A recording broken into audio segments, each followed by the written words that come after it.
4 personas son asesinadas en un pequeño negocio de Florida. Todas las víctimas parecen haber sido ejecutadas con una bala en la nuca.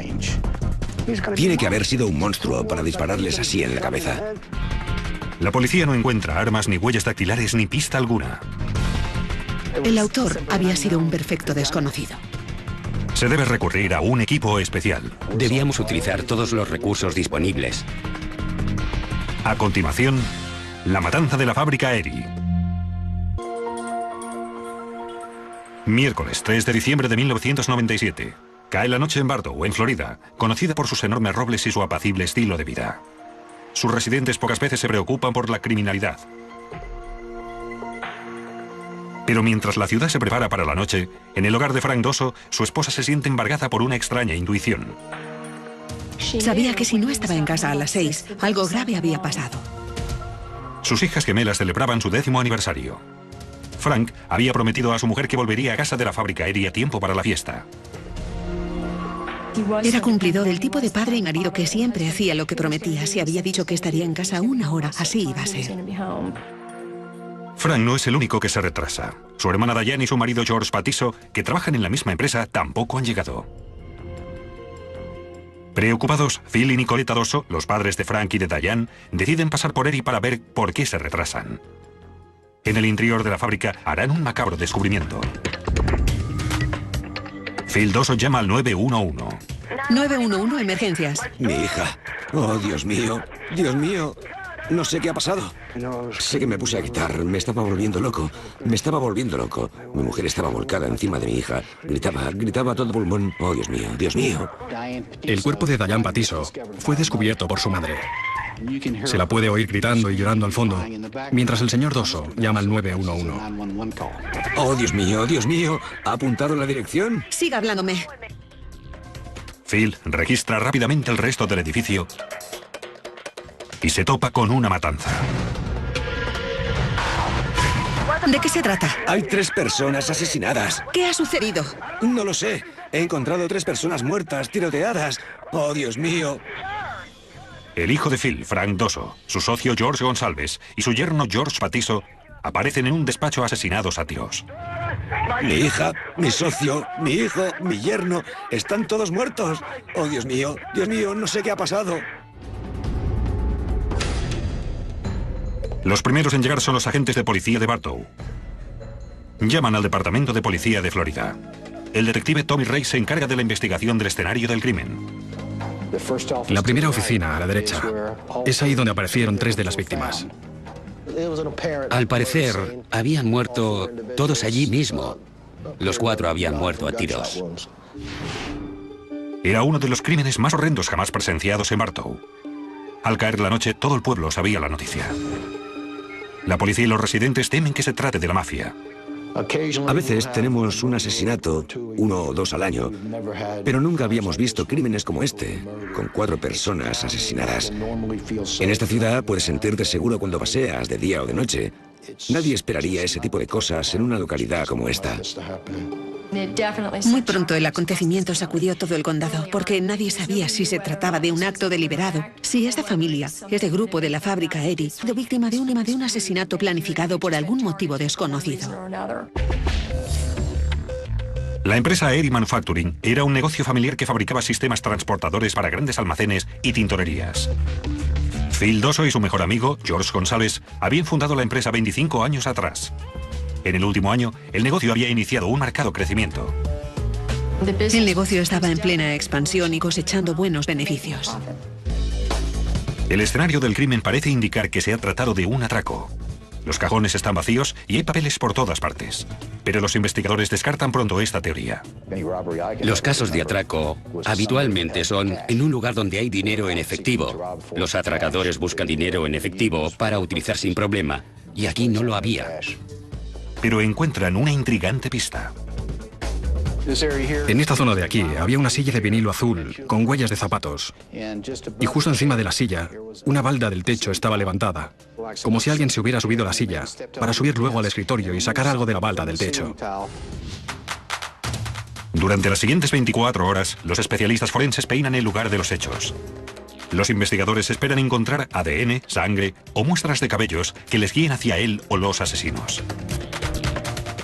No aparece ningún arma, pero sí una docena de casquillos esparcidos. Había 12 casquillos, 11 del calibre 22 y uno del calibre 32, de una pistola semiautomática. Todos corresponden a las balas disparadas contra las víctimas. Frank Dosso presenta heridas laterales en la cabeza, así como en el brazo izquierdo. Eso indica quizá que ha levantado los brazos en postura defensiva antes de ser tiroteado. Los 3 hombres han sido asesinados como si fuera una ejecución, con una pistola del calibre 22. Fue como una ejecución. Eso significa con un disparo a bocajarro en la nuca. Y eso es lo que pasó con las 4 víctimas. George Gonsalves presenta una herida en la nuca, así como otra en un lado de la cabeza. Diane Patiso fue la única excepción. A Diane le dispararon con 2 armas distintas. Seguramente fueron 2 los autores. Uno le disparó con la pistola del 32, que fue la primera bala. Y luego, el que había matado a las otras 3 víctimas con la del 22, utilizó la misma pistola para disparar contra Diane, para asegurarse de que estaba muerta. Para los investigadores, los indicios señalan hacia una dirección. El estilo empleado, tipo ejecución, las heridas infligidas, todas las víctimas con una bala detrás de la oreja izquierda, eso sugiere que se trata de alguien con mucha sangre fría, como un asesino a sueldo. De entrada tuvimos la sensación de que se trataba de un asesinato por encargo. Si es un asesinato por encargo, la pregunta que se plantea a los investigadores es ¿por qué? Recurren a las víctimas en busca de respuestas. En diciembre de 1997, la localidad de Bartow se ve conmocionada por una sangrienta matanza. 4 personas mueren asesinadas en las oficinas de un pequeño negocio. ¡Oh, Dios mío! No sé qué ha pasado. En busca de pistas para resolver el crimen, los investigadores estudian de cerca a las víctimas. El hijo de Phil, Frank, llevaba varios años trabajando en la empresa. Era el director comercial y el abnegado padre de 3 niñas pequeñas. Frankie era el mejor de los muchachos. Se lo digo de veras. Estoy orgulloso de todos mis hijos. La hija de Phil, Diane Dosso Patiso, de 28 años, se estaba labrando un nombre en la fiscalía. Diane era encantadora y muy inteligente. Obtuvo una beca para estudiar Derecho. Ayudaba a todo el mundo siempre que podía. Diane estaba casada con George Patiso. Se habían trasladado desde Nueva York para estar más cerca de la familia de Diane. George estaba introduciéndose en el funcionamiento de la empresa, en la que trabajaba desde hacía tan solo 5 meses. La 4ª víctima, George Gonsalves, era amigo y socio de Phil Dosso, 25 años. George Gonsalves estaba casado, su mujer se llamaba Ino y tenía 3 hijos. Era un hombre muy apegado a su familia, muy apegado a Ino, y ella dependía por completo de él. Aquí es donde estaban tumbados George Patiso y George Gonsalves, justo en el umbral de la puerta, como si hubieran intentado salir. Y aquí es donde se encontró a Frank Dosso. Los detectives se concentran en Diane. Su carrera en la fiscalía podría sugerir un móvil para el asesinato. Diane Dosso, que era fiscal adjunta, había trabajado en distintos delitos menores. Según sus colegas de Nueva York, era una persona muy fuerte, muy agresiva en el desempeño de su función. Cuando se trasladó aquí, empezó a trabajar con la fiscalía local y se tomaba muy en serio los casos en los que ejerció la acusación. Podía tratarse de algo relacionado con alguna persona interesada en hacerle daño, porque ella le había acusado, a ella o a alguien de su familia, por venganza o por algún motivo relacionado con su cargo. Los detectives investigan los casos en los que ha colaborado Diane, en Nueva York y en busca de sospechosos. Interrogan también a sus colegas. Los investigadores llegan a la conclusión de que Diane ha sido víctima de las circunstancias, simplemente por encontrarse en el lugar equivocado, en el momento equivocado. Parece evidente que la última persona había sido asesinada por añadidura o porque sorprendió a los asesinos. Diane estaba aquí. Le habían disparado 2 veces, una con un arma del calibre 32 y otra con una del calibre 22. Estaba con el torso tumbado en el umbral y las piernas ahí. Todavía llevaba las llaves del coche en la mano. Se cree que los asesinos pueden haber conocido a Diane Patiso. Si eres un asesino a sueldo de fuera de la ciudad, ¿por qué matarías a Diane? No sería nunca capaz de identificarte. Si eres un asesino profesional, ¿por qué no sales entonces corriendo por el pasillo dejándola atrás en vida? Sin las armas homicidas y sin testigos, los investigadores esperan que los resultados de las pruebas les aporten alguna pista para seguir adelante. Realicé un inventario completo de todo lo entregado. Luego llevé a cabo un examen visual de los objetos y no encontré ninguna huella dactilar latente. No había sujetos identificados. Los agentes empezaron a entrevistar a los empleados, tanto actuales como pasados de la empresa. La policía habló con todas las personas relacionadas con la empresa para ver si había algún empleado despechado, otra vía de investigación posible. Los investigadores peinan la zona del polígono industrial y sus alrededores en busca de testigos. En realidad, un empleado de otra empresa de la misma calle nos dio un retrato robot de la persona que vio delante de la empresa el día de los homicidios. En busca de cualquier pista, el equipo investiga los asuntos empresariales de la fábrica Eri. No tardamos mucho en descubrir que uno de los antiguos socios había sido expulsado del negocio. Al principio, la empresa estaba en manos de 3 socios: Phil Doso, George Gonsalves y Nelson Serrano. Nelson había sido el presidente de Eri y era una persona paradójica. Nelson era un hombre muy generoso. Siempre estaba dispuesto a ayudar con dinero, con su tiempo o simplemente su apoyo si alguien le pedía ayuda. Pero en Eri conocían una faceta distinta de Nelson. George y Nelson no se llevaban bien, ambos eran muy temperamentales. Nuestra investigación nos permitió descubrir que Phil Doso era siempre el elemento conciliador entre los 3 socios. El conflicto entre los socios no era tan solo por sus personalidades. Phil Doso y George Gonsalves habían descubierto que Nelson Serrano robaba la empresa. Descubrieron que había una suma de $247.000 en 2 talones distintos, que habían entrado en la empresa y que Nelson Serrano había depositado en una cuenta distinta, de la que ninguno de los otros 2 socios tenía conocimiento alguno. Entonces le echaron de la empresa, le expulsaron del negocio y pasó así de ganar casi $1 millón al año a no ganar absolutamente nada.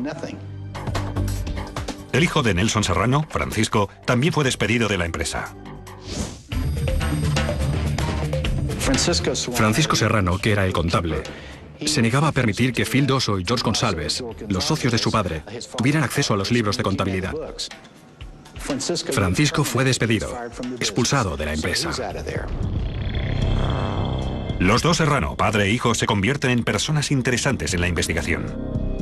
Pero al ser interrogado, Francisco presenta coartada. Inesperadamente, uno de sus amigos llamó a la policía para cubrirle. Dijo que Francisco estuvo con él en Tampa, en un lugar llamado Coches Especiales. Francisco Serrano quedó eliminado. No estaba en la ciudad cuando se habían cometido los asesinatos. El padre de Francisco, Nelson Serrano, también estaba fuera de la ciudad la noche del crimen. Estaba a 1000 kilómetros en Atlanta por negocios.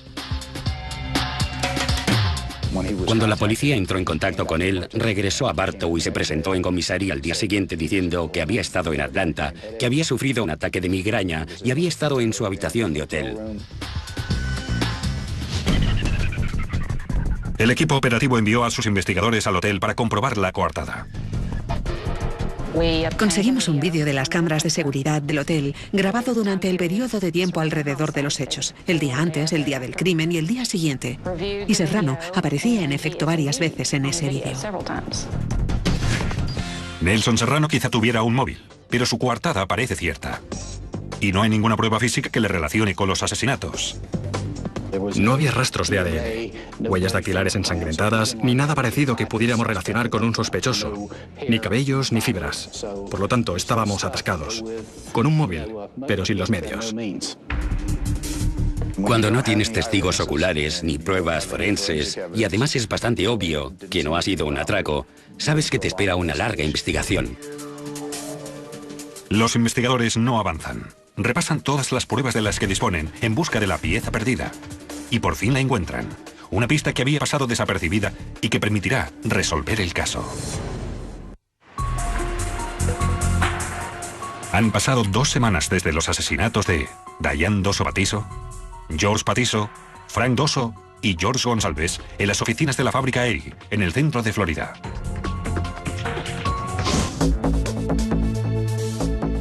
Los principales sospechosos, el expulsado socio del negocio Nelson Serrano y su hijo Francisco, cuentan con sólidas coartadas y en el escenario del crimen no hay ninguna prueba física. Los investigadores temen que el caso se archive sin resolver. He trabajado en muchos casos de este tipo, en que no haces más que toparte con sin salida, pero no te detienes. Tienes que seguir buscando, porque tarde o temprano encontrarás la pieza del rompecabezas. En búsqueda de nuevas pistas, el agente Tommy Ray vuelve a interrogar a Nelson Serrano. Se le notaba, incluso en el tono de voz, el odio que sentía hacia su antiguo socio asesinado. Nelson Serrano había pasado por lo menos 10 años de su vida en aquella empresa. Conocía a los hijos de Phil Doso y a los de George Gonsalves. Solía mantener una vida social entre todos ellos. Pero su odio era muy evidente. Investigación de un homicidio con múltiples víctimas. La siguiente declaración ha sido... Luego, el agente Ray revisa el primer interrogatorio de Nelson Serrano, realizado el día después de los asesinatos. De repente, le llama la atención una frase acerca de Diane Doso Patiso. Ella viene cada día a buscarle. Supongo que... Me imagino que debió entrar y se vio involucrada. Esas fueron sus palabras. Dijo que obviamente Diane había entrado y se había visto involucrada. Para mí, la frase crucial era, Diane debió entrar y se vio involucrada. Este detalle no había sido revelado a los medios de comunicación. ¿Cómo podía saberlo entonces a menos de haber estado allí? Porque entró y se topó con lo que estaba ocurriendo. Pero el día de los asesinatos, Serrano se encontraba a 1000 kilómetros de distancia, en Atlanta. La coartada de Nelson era que había tenido una reunión en Atlanta aquella mañana. Había regresado al hotel y se había metido en la cama, de la que no había salido en toda la noche hasta la mañana siguiente, cuando emprendió viaje de regreso a Florida. Los investigadores decidieron estudiar de nuevo el vídeo del hotel. Sabíamos que Nelson aparecía en el vídeo del hotel de Atlanta a las 12:20 del mediodía. Al estudiar de nuevo el vídeo, vimos que Nelson reaparecía el mismo día del homicidio, a las 22:17. Es decir, hay un lapso de 9 horas y 57 minutos entre ambas apariciones en el vídeo. El agente Ray está ya convencido de que Nelson Serrano había tenido tanto el tiempo necesario como el móvil para cometer los asesinatos. Serrano, junto con su familia y sus allegados, se convierte en el nuevo objetivo de la investigación. Pero el equipo operativo sigue careciendo de pruebas físicas incriminatorias. Los investigadores deben reconocer que les espera una larga tarea. Teníamos cantidad de números de teléfono, grabaciones telefónicas de varias personas, algunos sospechosos. Luego empezamos a investigar los asuntos económicos, las tarjetas de crédito de todo el mundo. Entre enero de 1998 y junio de 2000, se convocan numerosos jurados de acusación para estudiar las pruebas. En el centro de investigación, ciertas llamadas entre Nelson Serrano y su sobrino, Álvaro Peña Herrera. Finalmente, los investigadores empiezan a atar cabos. Cuando estudiamos el día del homicidio, descubrimos que Nelson Serrano había llamado a su sobrino a las 8:03 de la mañana. La siguiente llamada telefónica fue la de Álvaro a la empresa de alquiler de coches Dollar Car en Orlando. Álvaro había alquilado un Nissan 200 SX en Orlando el día de los asesinatos y lo había devuelto al día siguiente en Tampa. ¿Lo había alquilado para sí mismo o para su tío? ¿Y por qué? Aquello nos puso enseguida en alerta. La policía empezó a vigilar a Álvaro. Durante un lapso de tiempo, una cámara estuvo tomando fotos de la gente que entraba y salía de su apartamento. Los investigadores registran el domicilio de Nelson Serrano. Encuentran cerca de 30 armas de fuego, casi todas pistolas del calibre 22 y 32. El 15 de junio de 2000 dan otro paso más. Nelson Serrano es detenido, acusado de robo, por los talones por valor de $250.000 que había ingresado 3 años antes sin que sus socios lo supieran. Cité a Nelson Serrano, a su mujer, a su hijo y a su sobrino ante un gran jurado. La estrategia consistía en detener a Nelson por el robo, pero dejar que todos los demás creyeran que le detenían por el asesinato. El mismo día, el agente Ray interroga en comisaría al sobrino de Nelson, Álvaro Peña Herrera. Su respuesta inicial fue que él no lo había hecho, que no sabía nada sobre el tema. Le dije que le estaba preguntando por un coche de alquiler. Y él dijo, ah, sí, alquilé un coche para un amigo mío. Y se inventó el nombre de ese amigo. Le dije, vale, vamos a llamarle por teléfono. Y él contestó, es que no me acuerdo de su número. Finalmente confesó y nos dijo que su tío le había pedido que alquilara el coche. Álvaro se derrumbó y dijo, bien, mi tío me dijo que necesitaba un coche para ir al encuentro de su amante brasileña. Los investigadores pronto desmontan la historia de la amante brasileña. En su opinión, Nelson Serrano utilizó el coche de alquiler para volver de Atlanta a Florida. Todos estábamos seguros de que Nelson Serrano había regresado y había cometido los asesinatos en persona. Ray y los demás investigadores necesitan ahora alguna prueba que confirme su teoría, a saber, que en el lapso de 10 horas, Nelson Serrano viajó de Atlanta a Florida y regresó a Atlanta el día de los asesinatos. Teníamos un problema. Comprobamos todos los vuelos durante ese periodo de tiempo. Incluso investigamos los aviones privados. Pero no hay constancia de que Serrano haya viajado en ninguno de esos aviones. Por fin, los investigadores están de suerte.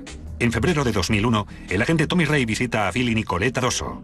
Algo que dice Phil pone en alerta a la gente. Durante aquella conversación, el señor Dosso me dijo que años atrás, Nelson le había contado en cierta ocasión que tenía un hijo ilegítimo llamado Juan Carlos Serrano. Pero cuando Wanda investigó el certificado de nacimiento de Juan Carlos Serrano, descubrió que el nombre de soltera de la madre era Gasío. De repente, Ray se da cuenta de que Serrano puede haber utilizado un seudónimo para ir y volver en avión. Wanda comprobó otra vez los nombres de los pasajeros en todos los vuelos y bingo, encontramos a un tal Juan Agasío, que debió aterrizar en Orlando a la hora perfecta. Creo que eran las 2:49 de la tarde. Descubrimos que el billete de avión se pagó en efectivo y que el viaje de regreso no fue utilizado. Al investigar en el aeropuerto de Tampa, aparece otro billete sospechoso, esta vez con destino a Atlanta, a nombre de un tal John White. El billete de John White había sido adquirido de la misma forma, en efectivo, y el viaje de regreso tampoco había sido utilizado durante el lapso de tiempo en el que pudo viajar hasta Atlanta. Los investigadores creen saber ya cómo Nelson Serrano había cubierto el viaje de ida y vuelta de Florida. Tienen la teoría de que Serrano, utilizando el nombre de Juan Agasío, había volado de Atlanta a Orlando, Florida, donde recogió un coche de alquiler. Devolvió el coche en Tampa y con un seudónimo distinto, voló desde Tampa de regreso. Pero no pueden demostrarlo. Todavía teníamos mucho que hacer, pero íbamos bien encaminados. Los investigadores presentan todas las nuevas pruebas al fiscal del estado, John Agüero, y su equipo. Presentan las llamadas telefónicas, los documentos del alquiler del coche, los billetes de avión bajo nombres falsos, todo lo que señala a Nelson Serrano como el asesino. Nos dijo, estáis muy cerca, pero no del todo, todavía os falta mucho. Cuando nos vienen con un caso, tenemos que ser capaces de estudiar las pruebas que nos traen y sentirnos seguros de que podemos demostrarlo sin que queden dudas razonables. Los investigadores se sienten frustrados. Están convencidos de la culpabilidad de Nelson Serrano y todas sus sospechas parecen incontestables, pero ¿cómo demostrarlo? 3 años después del asesinato de 4 personas en un pequeño negocio familiar en el centro de Florida, los investigadores tienen un claro sospechoso. Nelson Serrano, antiguo socio de una de las víctimas. Íbamos acercándonos lentamente, cada vez más cerca. Las piezas iban encajando poco a poco. Pero el fiscal dice que sigue sin haber suficientes pruebas para llevar el caso a juicio. Cuando nos vienen con un caso, tenemos que poder estudiar las pruebas que nos traen y asegurarnos que podemos demostrarlo sin que queden dudas razonables, no basarnos en teorías. Tom Ray intenta dar un nuevo enfoque a la investigación. Si Serrano empleó un coche de alquiler para ir y volver entre los aeropuertos de Florida, tiene que haberlo aparcado en algún lugar. Si lo aparcó en un aeropuerto, debe haber constancia con un ticket. Los investigadores se dirigen a los aeropuertos en busca de antiguos tickets.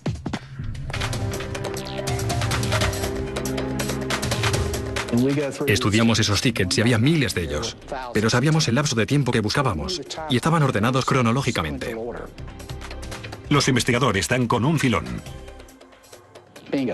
Bingo. Dimos con el ticket del coche de alquiler, con la referencia PEV23V. Era un Nissan 2000, el coche que Álvaro Piña Herrera había alquilado para Nelson. El ticket pertenece al aparcamiento del aeropuerto de Orlando y lleva el sello del 3 de diciembre, el día de los asesinatos. Pero eso no es todo. Los investigadores también encuentran pruebas de que el propio coche de Serrano estuvo aparcado en el mismo aparcamiento de Florida el día en que se adquirieron los billetes de avión. Investigamos el 23 de noviembre, cuando se compraron los billetes, y encontramos el ticket del aparcamiento del coche de Nelson Serrano. Los investigadores entregan los tickets del aparcamiento al Departamento de Policía de Florida. Lynn Ernst los examina y encuentra una huella dactilar en el ticket del coche de alquiler. Comparé la huella dactilar latente en el ticket del aparcamiento con la huella estándar que teníamos de Nelson Serrano. Observé el dibujo de las crestas y los valles, estudié las características individuales y determiné que se trataba de la misma persona. De manera que nos pusimos muy contentos. Era estupendo. Todos los investigadores y detectives involucrados teníamos ganas de abrazarnos. La huella dactilar en el ticket del coche de alquiler demuestra que Nelson Serrano estuvo en el aeropuerto de Florida el 3 de diciembre de 1997. Estábamos muy emocionados. Estábamos eufóricos, pero todavía nos quedaba mucho que hacer. Los investigadores ya pueden presentar su caso. Establecen las actividades de Serrano cronológicamente. Sale del hotel en Atlanta hacia el aeropuerto a las 12:20. Sube al avión. Está de regreso en Orlando a las 14:41. A las 15:49 coge el coche de alquiler, con el ticket donde deja su huella dactilar. Se dirige hacia Bartow. En coche se tarda normalmente entre 1 hora y hora y cuarto. Hacia las 17:25, Serrano entra en la fábrica Erie.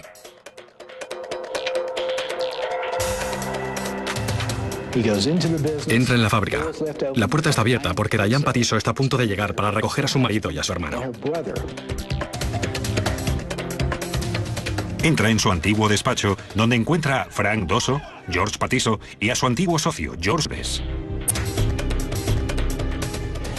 Al entrar en el despacho, estoy seguro de que todos intentaron acercársele, pero él está en el umbral de la puerta y les dice que se tumben en el suelo.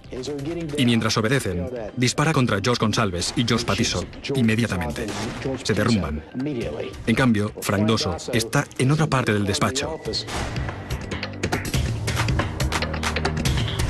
Él se le acerca y le dispara en la nuca.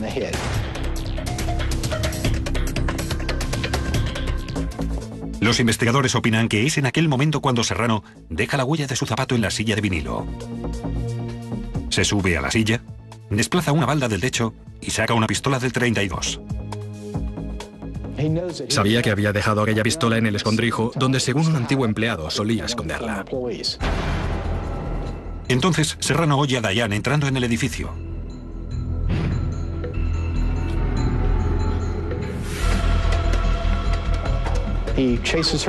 La persigue con la pistola del 32 y debe agarrarla del pelo, porque en la mano de la víctima se encuentran varios cabellos, como si ella hubiera intentado quitarle la mano.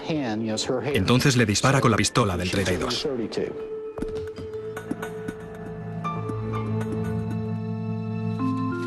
Serrano desordena la oficina para que parezca un robo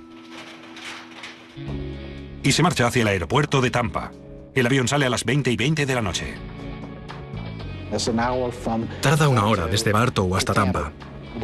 No lleva equipaje, por lo que consigue subir al avión y está de regreso en Atlanta a las 21:49. Es entonces cuando aparece en el vídeo del hotel, a las 22:17, tomando un café, hablando con la gente, como si no hubiera ocurrido nada. La cronología establecida convence al fiscal. Dijimos, ¿qué fecha prefiere para convocar al jurado? Ya podemos acusar al señor Serrano. En mayo de 2001, el gran jurado de Bartow, Florida, acusa a Nelson Serrano de 4 cargos de asesinato en primer grado. Tommy Ray vino a verme y me dijo, le han pillado, le han pillado, le han pillado. Por supuesto, todo el mundo dejó lo que estaba haciendo y se puso a llorar. Fue un alivio de todas formas. Pero en esta investigación, nada sería fácil. Cuando por fin conseguimos procesarle, el problema fue que Nelson había huido a Ecuador. Huyó en cuanto se enteró de que su sobrino Álvaro Piña Herrera colaboraba con nosotros. Fue entonces cuando puso pies en polvorosa, como quien dice. Nelson Serrano se ha dado a la fuga. Un caso de asesinato en Florida se ha convertido ahora en una búsqueda internacional.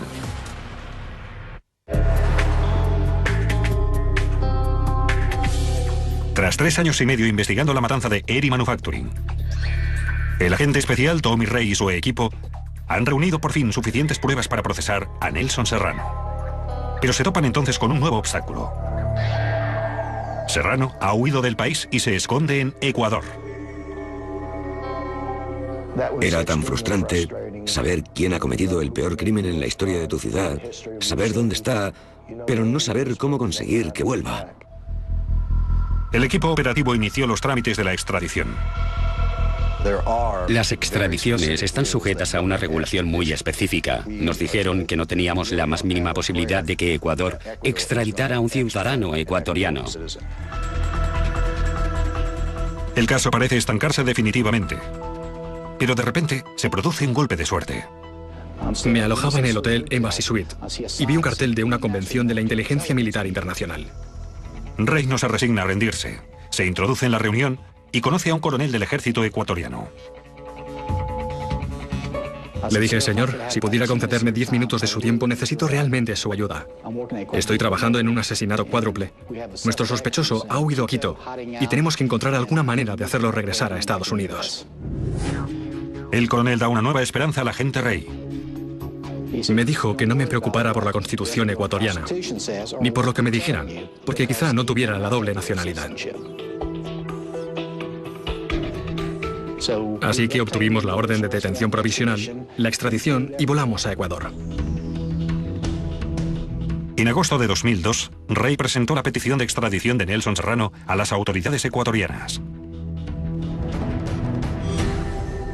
Al mismo tiempo, en Florida, la policía sigue buscando otras posibilidades para sacar a Serrano de Ecuador. El Departamento de Policía de Florida descubrió que a lo largo de los años, cada vez que el señor Serrano había entrado y salido de Ecuador, había utilizado para ello un pasaporte estadounidense. De manera que presentamos esas pruebas al gobierno ecuatoriano, que decidió que podíamos sacarlo del país puesto que era un ciudadano americano.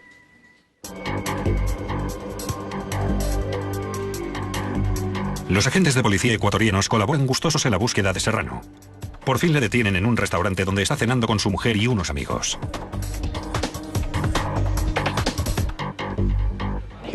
Fue arrestado y conducido a un centro de detención provisional. El 1 de septiembre de 2002, casi 4 años después del crimen, Nelson Serrano regresa detenido a Estados Unidos. Queda recluido en la cárcel de Bartow, Florida. Los investigadores tienen que decidir si acusarán también al sobrino de Nelson, Álvaro. Era un cómplice, potencialmente. Alquiló un coche para el autor material de los asesinatos y sabía lo que su tío se proponía. Mientras la policía estudia el alcance de la participación de Álvaro, la fiscalía acusa a Nelson Serrano con 4 cargos de asesinato.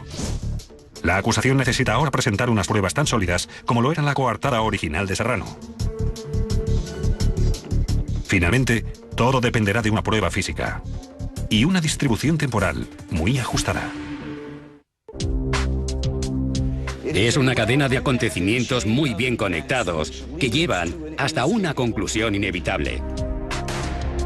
Casi 9 años después del asesinato de 4 personas en un pequeño negocio familiar en el centro de Florida, Nelson Serrano comparece ante el juez acusado de los hechos.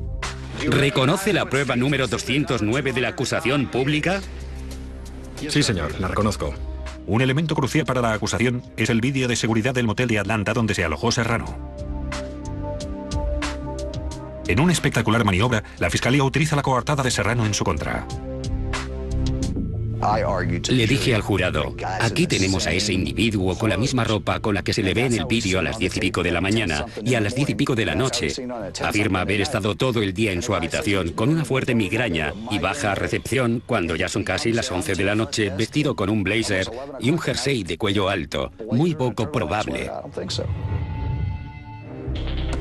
Los abogados de Serrano se emplean a fondo en su defensa. Veamos qué es lo que tenemos y qué es lo que no tenemos. La acusación no podrá mostrarles una foto del señor Serrano comprando un billete de avión a nombre de un tal señor Agacio. El principal argumento de la defensa fue que nos habíamos equivocado, que su cliente no lo había hecho. Tendrán dudas razonables y al final de esta causa absolverán al señor Serrano porque es inocente. Muchas gracias. El juicio se prolongó 5 semanas. Mientras esperas que el jurado regrese a la sala, es como si algo te quemara por dentro. Estás allí sentado pensando, espero haberlo hecho bien y le declaren culpable. ¿Puede levantarse, señor Serrano? El jurado delibera 6 horas. Cargo número 1. El acusado es culpable de asesinato. Cargo número 2. El acusado es culpable de asesinato en primer grado. Cargo número 3. El acusado es culpable de... Cuando el juez leyó que era culpable de 4 cargos de asesinato en primer grado, observé a los miembros de la familia y vi lágrimas de alegría. Su alivio era evidente. El estrés se desvaneció de sus semblantes. El jurado encuentra culpable a Nelson Serrano El jurado recomienda la pena de muerte para Nelson Serrano. de los cargos 1, 2, 3 y 4. Creo que se ha hecho justicia. Ha recibido su merecido. Ya sé que eso no nos devolverá a nuestros hijos. Ya lo sé. Pero por lo menos hicimos algo por ellos. Se hizo justicia. Creo que se lo merecían. Nadie en este mundo tiene el derecho de acabar con la vida de otra persona. Para los investigadores es un victorioso final para un caso muy difícil. Por imposible que parezca un caso, por difícil que parezca de resolver, comprobando de nuevo todas las pistas 1, 2 y quizá 3 veces, tarde o temprano llegas a una conclusión. Para el agente Tommy Ray, el veredicto es especialmente satisfactorio y un tributo a su perseverancia.